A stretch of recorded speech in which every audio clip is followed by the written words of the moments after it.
पूरा शरीर शून्य हो चुका है। रिलैक्स,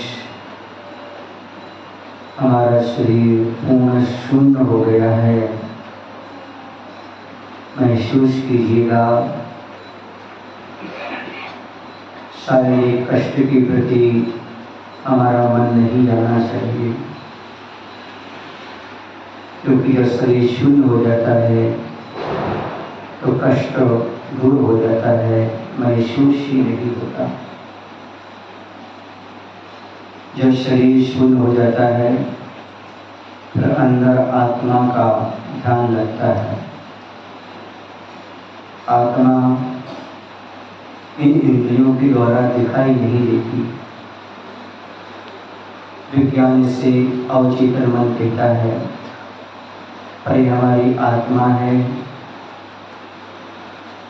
यह आत्मा आंखों से दिखाई नहीं देती, इसका कोई वेग वजन नहीं होता, कोई गंध नहीं होती, रस नहीं होता।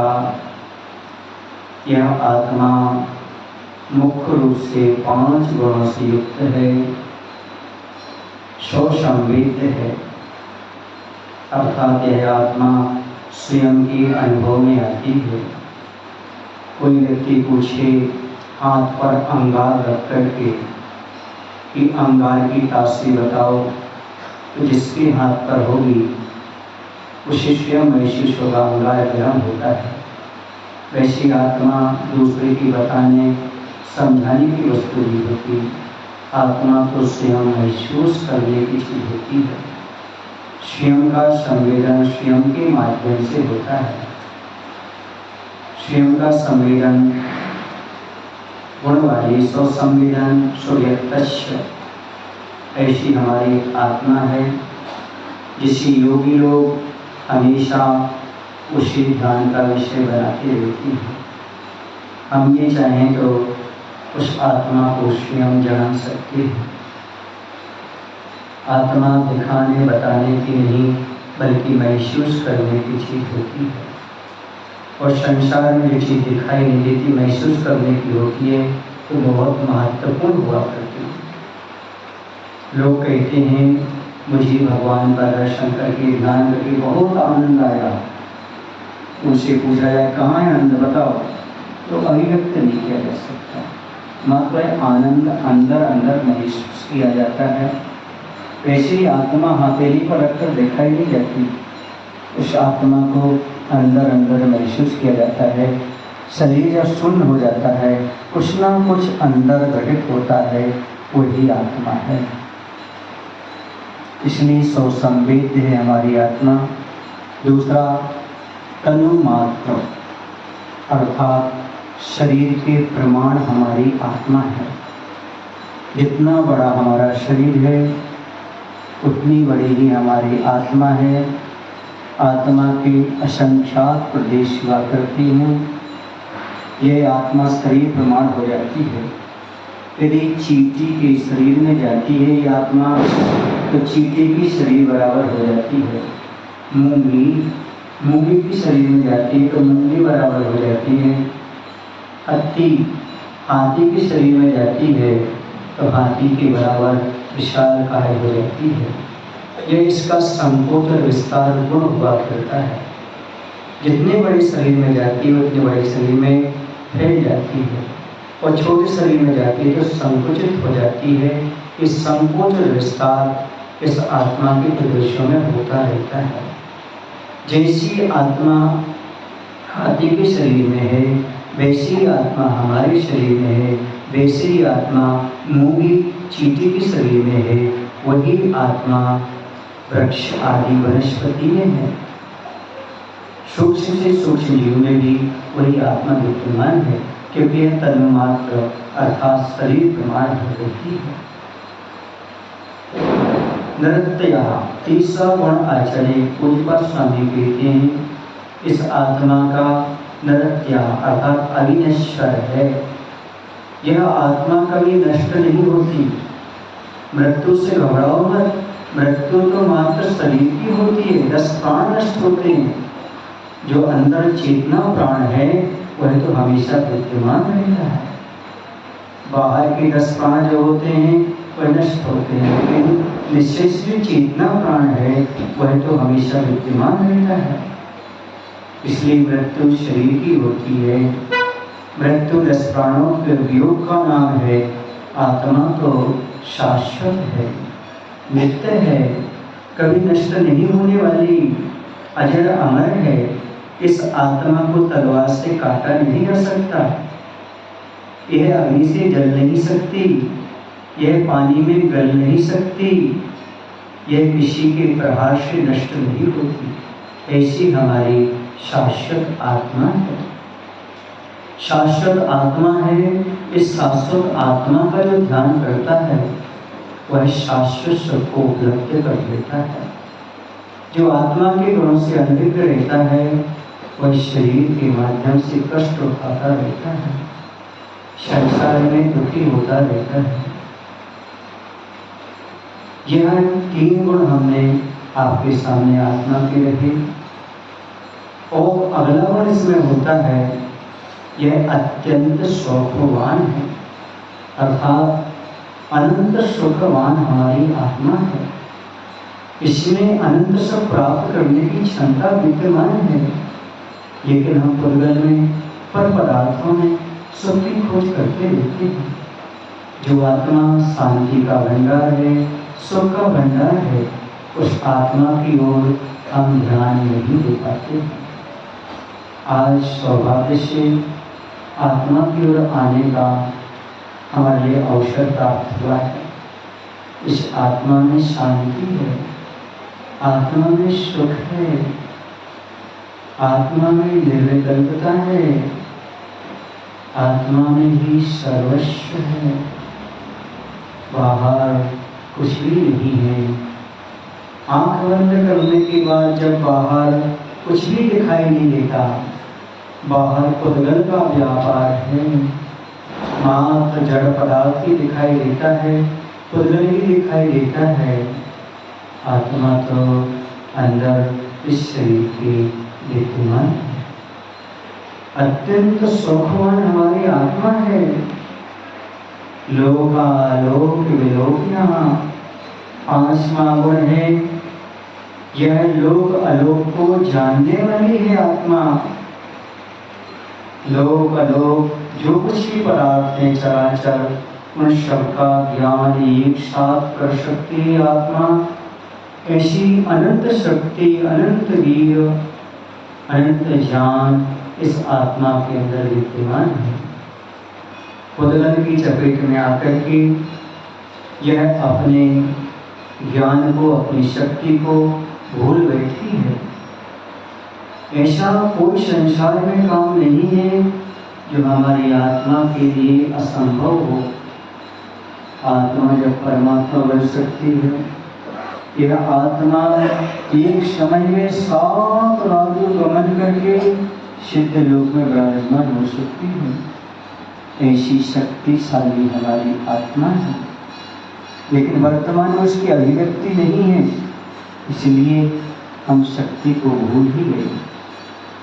हमारे अंदर ऐसी शक्ति विद्यमान है, ऐसा हमें आभास ही नहीं हो पाता है। आचार्य कृपा से, अनंत ज्ञानी कृपा से कि हम जान पाए हैं कि हमारी आत्मा जो है वह स्वसंवेद्य है। हमारी आत्मा जो है वह शरीर प्रमाण है। हमारी जो आत्मा है अविनश्वर है। हमारी जो आत्मा है वह अत्यंत सौख्यवान है। इतना ही नहीं, लोकालोक को जानने वाली हमारी आत्मा है। आज तक हमारी आत्मा की शक्ति सोई रही है, सो रही है। इसको प्रकट करने के लिए रत्नत्रय रूपी अमोघ शस्त्र ग्रहण करना पड़ेगा। रत्नत्रय जब हमें प्राप्त होगा तो यह अनंत शक्ति धीरे धीरे प्रकट होगी। इसको बाहर लाने के लिए सम्य दर्शन, सम्य ज्ञान, सम्यक चारित्र को प्राप्त करना होगा। आचार्य कहते हैं आत्मा में सम्यक ज्ञान सम्यक चारित्र प्राप्त होते हैं, जड़ में नहीं, पुलगन में नहीं। इसलिए आत्मा ही रत्नत्रय स्वरूप है। आत्मा आनंद घन है। आत्मा शांति का भंडार है। एक क्षण के लिए शरीर से पृथक आत्मा को महसूस करिएगा।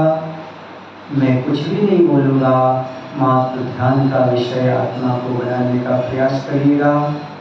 शरीर हिले डुले ना, ऐसा प्रयास करिएगा।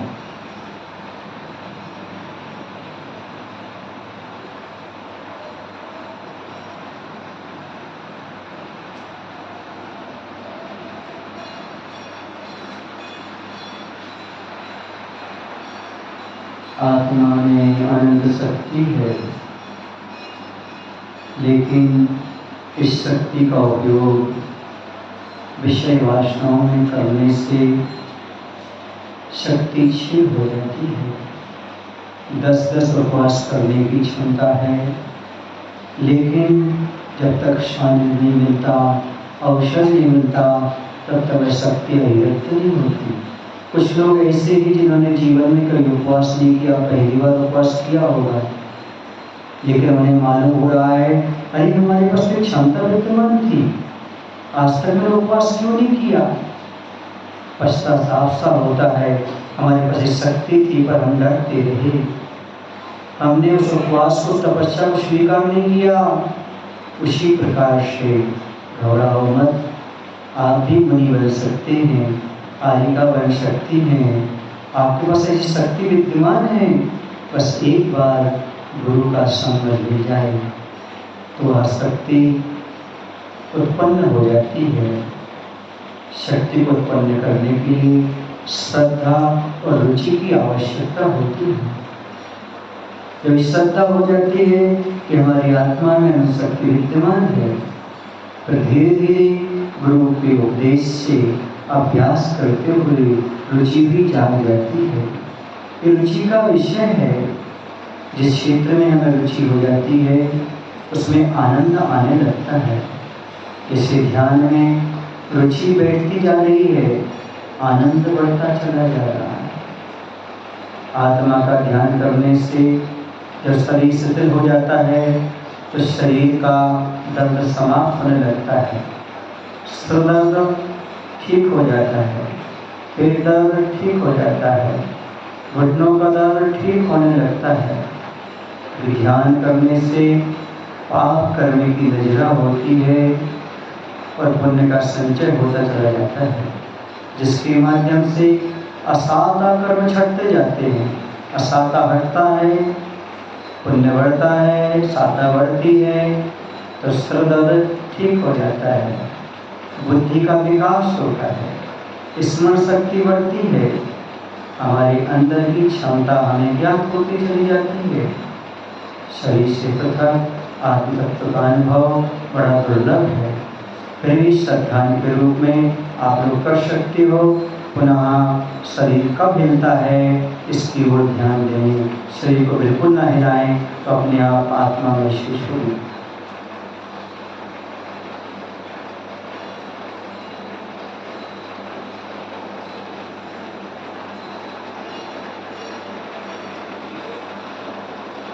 नेत्र की आगे थोड़ा थोड़ा पीलापन, कभी कालापन, कभी सफेदपन आ रहा होगा। ये सब पुद्गल की ही पर्याय है, इसे आत्मा मत समझना। ये आत्मा तो रूप रस गंध स्पर्श रहित है। आत्मा का ध्यान करते हुए हम आनंद का अनुभव करेंगे। ये दुर्लभ क्षण है जब किसी मुनि रत्नत्रयधारी के द्वारा आत्मा का ध्यान कराया जाता है। यह आत्मा का ध्यान करते करते पता नहीं कब क्षण में दर्शन प्राप्त कर लेगी, पता नहीं कब अनंत शक्ति पर श्रद्धांजलि कर ले जीव, पता नहीं कब अपने लोगों को दूर कर ले और भव तक याद रहे। आज आत्मा के ध्यान के संस्कार बने हैं, इस भाव में आगे हो मुनि बनकर के ऐसा ध्यान करने का सौभाग्य प्राप्त हो सकता है। जो आपने इतने समय ध्यान किया आत्मा का, जो शक्ति इकट्ठी हुई है, ऊर्जा इकट्ठी हुई है, उसको समेटना है और महसूस करिएगा मैं ऊर्जा से भर रहा हूँ, मैं ऊर्जा से भर रहा हूँ, मैं ऊर्जा से भर रहा हूँ, मैं स्वस्थ हो रहा हूँ, मैं स्वस्थ हो रहा हूँ, मैं स्वस्थ हो रहा हूँ, मैं निर्विकल्पता का अनुभव कर रहा हूँ, मैं निर्विकल्पता का अनुभव कर रहा हूँ, मैं निर्विकल्पता का अनुभव कर रहा हूँ। दोनों हाथ आपस में रगड़िएगा, नेत्र बंद रहने दीजिएगा। दोनों हथेलियों को अपने अपने नेत्र पर रख लीजिएगा। अंदर ही अंदर नेत्र खोलिएगा और जो ऊर्जा अंदर आई है अपने शरीर को स्पर्श कर लीजिएगा। जहाँ जहाँ आपको तकलीफ है वहाँ विशेष रूप से ये निश्चित है सब तो ठीक हो ही गया होगा, ये मेरा विश्वास है। इतने दिन के ध्यान में जिनको बहुत से दर्द करता था कुछ अंशों में कम हुआ होगा और मन प्रशस्त हुआ होगा। तभी तो सभी लोग कहते महाराज ध्यान कराओगे, रोज ध्यान कराओ, आगे भी ध्यान चलना चाहिए। इसका अर्थ है आपको ध्यान में आनंद आ रहा है। महावीर भगवान की